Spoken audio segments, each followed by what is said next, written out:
Johann Jartarsson opens the game with the most ambitious move, inviting Karpov to open combat. In this quarter-final of the candidate tournament, the stakes are incredibly high, and Jartarsson hopes to impose the fight in classic structures. Anatoly Karpov responds symmetrically. For him, open apertures are his natural element, where his deep theoretical knowledge and phenomenal intuition allow him to feel completely safe.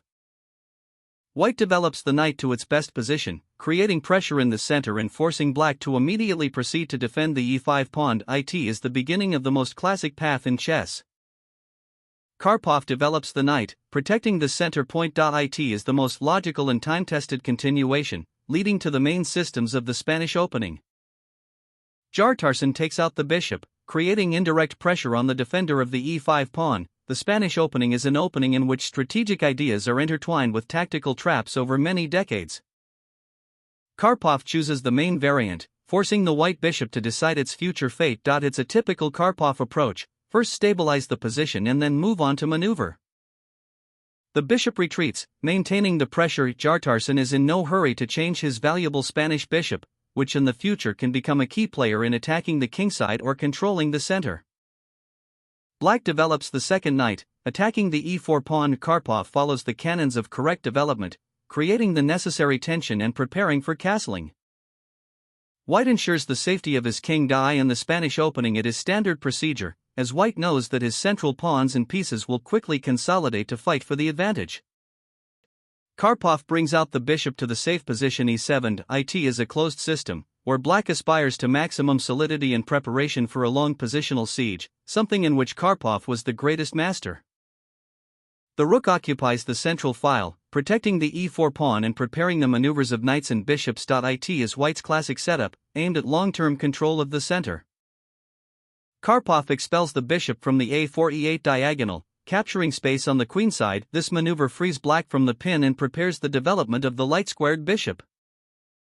The bishop occupies a powerful position on a 2-g8. It now becomes Jartarsson's long-range weapon, which will put pressure on the f7 point throughout the entire midgame.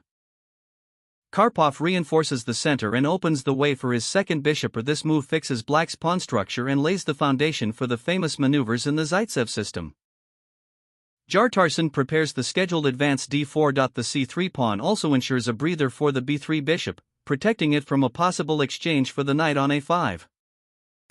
Karpov completes the kingside development. Both kings are now safe, and the most complex stage of positional maneuvers begins, where every nuance in the arrangement of the pieces is important. White's crucial prophylaxis. Jartarsson avoids the pin bg4, which could neutralize the knight f3, white's key piece in the fight for the center and the king's defense.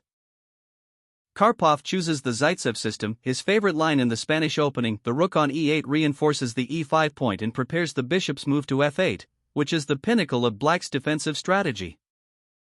White finally delivers the main blow in the center. Jartarsson captures space, challenging Karpov. The phase of acute struggle for initiative begins in the very heart of the board.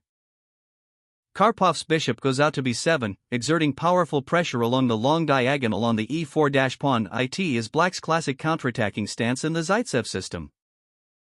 Jartarsson develops the knight, directing it along the standard Spanish route towards the g3 or f1 square. White aims for maximum coordination of forces before the start of active actions on the flanks. The bishop retreats to f8, reinforcing the kingside and freeing the e-file for the rook. Karpov demonstrates his characteristic deep prophylaxis, creating an impregnable fortress. Jartarsson makes a flexible move, avoiding piece jumps to b4 and preparing the regrouping on the queenside. It is a fine positional fight, where players try not to allow even the slightest weakening.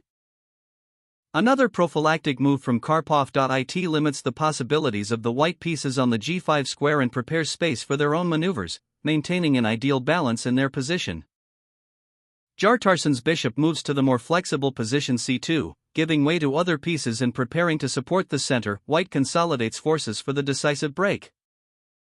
Legendary Karpov maneuver, he moves the knight to d7 via b8, allowing him to regroup forces and prepare the attack on the d4 pawn or the expansion on the queenside. It is the summit of positional thinking.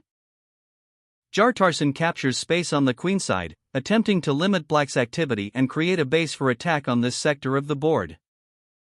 The knight occupies the ideal d7 square, supporting the center and being ready to join the fight on either flank. Karpov demonstrates exemplary coordination of pieces. Jartarsson develops his light-squared bishop, creating pressure along the long diagonal. Now both sides are fully mobilized and ready for direct clash.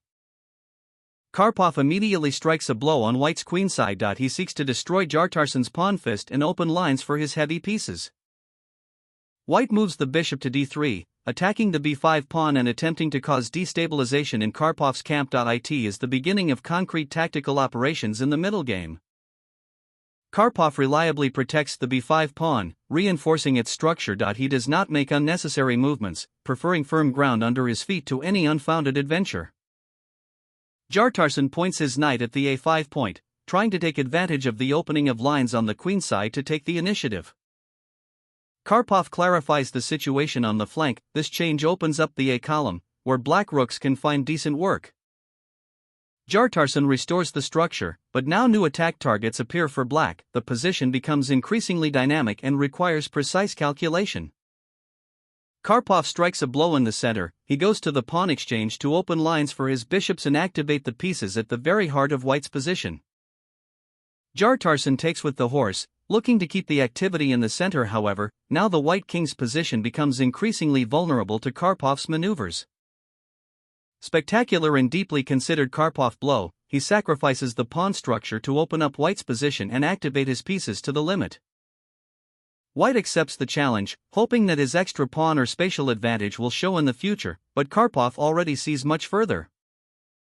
The pawn balance is restored, but now the black pieces occupy dominant positions. A quick Karpov counterattack towards white's kingside begins. Jartarsson takes the b5 pawn, trying to take advantage of his material possibilities, but their pieces are disconnected, and this gives Karpov the opportunity to deliver a devastating blow.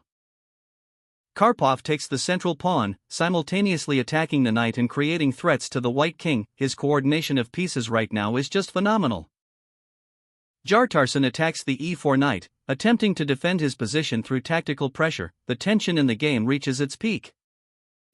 Karpov defends his horse, bringing the last reserves closer. All its pieces now work as a single and lethal mechanism, targeting the white monarch. Jartarsson tries to change one of Karpov's attacking pieces, hoping to simplify the position and survive, but Karpov finds an elegant solution that keeps the attack going. The knight jumps to g5, creating direct threats to the h3 and g2 points. The white king's position becomes critical. Karpov begins to weave a web of mate. Jartarsson attacks the e8 rook, trying to distract Karpov from the attack. It is a gesture of desperation in a position that is already creaking at the seams under black's pressure. Karpov changes towers, simplifying the task of destroying the white defense. Eliminate Jartarsson's defenders one after another. White takes, but his rook on e1 is now the only piece protecting the front rank. Karpov is ready for the final assault. Karpov's queen occupies an ideal attacking position, preparing to break into the enemy camp through the b8-h2 diagonal or the central squares. Jartarsson removes the bishop to protect the g2 point, trying to build at least some line of defense around his king, but Karpov has already found the weak point. Karpov's lethal queen and bishop battery now aims directly at g2. Jartarsson is forced to spend all his strength defending against the immediate mate. White defends g2 with the rook, but this chains his pieces to passive positions. Karpov continues to methodically increase the pressure, exploiting every weakness. Karpov connects the bishop to the attack, aiming for the h2 square. His pieces dominate the entire board, creating unbearable tension for Jartarsson. Jartarsson tries to drive off the attacking horse, but this only creates new holes in his already destroyed defense. The knight retreats to the ideal square a6, from where it controls the center and is ready at any moment to strike the decisive blow on the weakened white squares. Jartarsson tries to regroup the pieces for the defense, but his time has run out. Karpov finds a combinatorial ending of surprising beauty. The knight bursts into the attack again, attacking the rook and preparing the decisive explosion of white's position. Jartarsson faces an imminent catastrophe. Jartarsson resorts to desperate exchange sacrifice, trying to eliminate the dangerous horse and get Karpov out of rhythm. It is the last attempt to save oneself in a lost position. Great intermediate check. Karpov does not take the rook immediately, but first corners the white king in the corner, or he will be absolutely defenseless. The king is forced to go to h1, he is now completely isolated from his pieces, and Karpov is ready to deliver the final killing blow. Karpov takes the tower with a huge material advantage and a continuous attack. Jartarsson's position is desperate, as his king is in a mating net.